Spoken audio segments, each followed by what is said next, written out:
Hi everyone, welcome to the Co-Founders Insight and Strategy Planning for the 14th 5-year plan and the opportunities for Hong Kong series.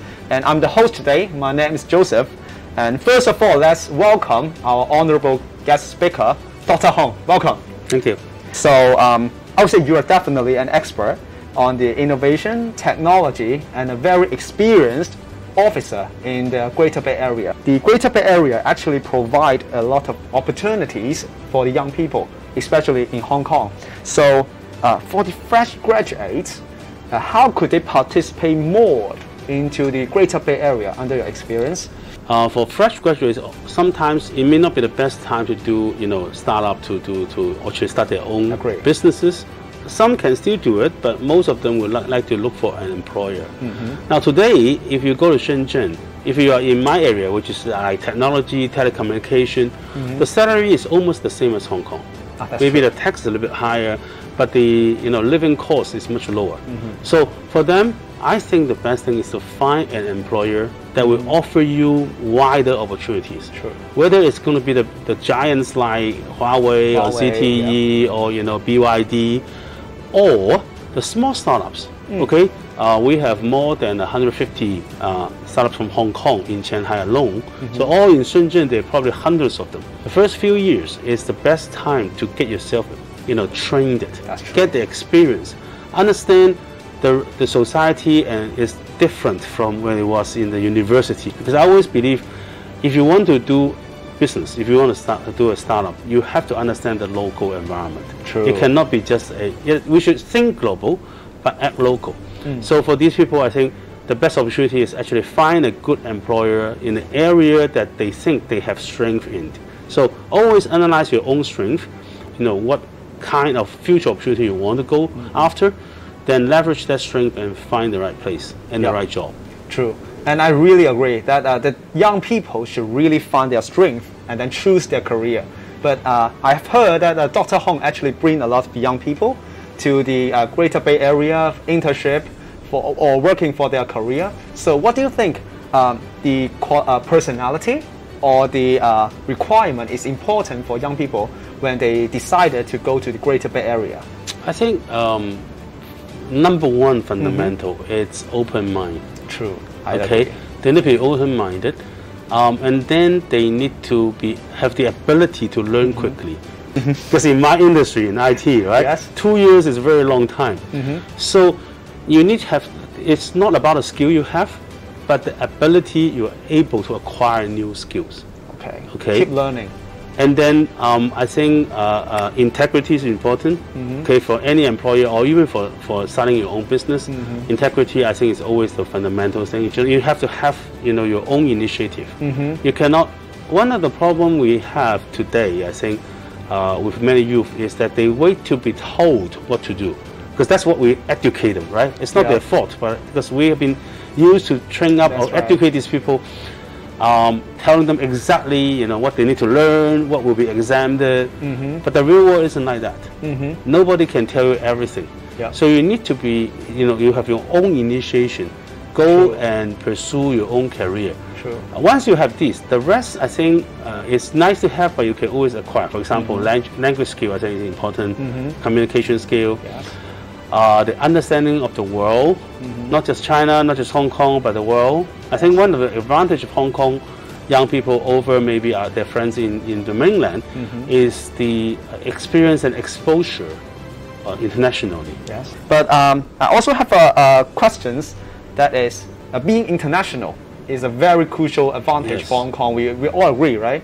But do you think we participating more into the Greater Bay Area is helping us to enhance this advantage, or is trying to weaken our advantage? How do you think? Theoretically, it's two parallel things. I don't think it will strengthen or weaken unless you choose to do so. Okay. First of all, I think Hong Kong young people's international exposure is very useful. It will help them excel. It will help them to provide value for the whole Greater Bay Area, especially the local industries.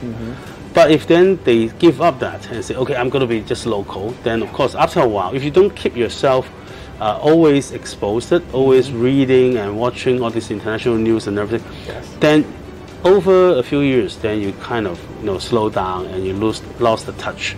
Okay. On the other hand, you would enhance. I think I have seen some examples. Okay. In the past, people from Huawei, they told me they hired a lot of people from Hong Kong directly from the universities. What they told me is that Hong Kong young people are perfect to be international. Because for them, moving to Shenzhen or moving to, I don't know, Eastern Europe is the same, right? But then, for local hires inside Shenzhen, for them to move from Shenzhen to Prague, for example, it's very different. So I think that used to be our advantage, but we need to keep that up. If you read the newspaper or if you watch the TV, not just watch what the Western media said, but try to understand what is behind. Try to, I think, view different media and try to read the story in different ways. And then you can form your own opinion. And it is important. After all, the world is getting smaller and smaller. Anything that happens in the world actually affects Hong Kong and affects the Greater Bay. I agree with you because your answer shows that even we participate more into the Greater Bay Area, actually helping us to become more international. It could be the chance, right?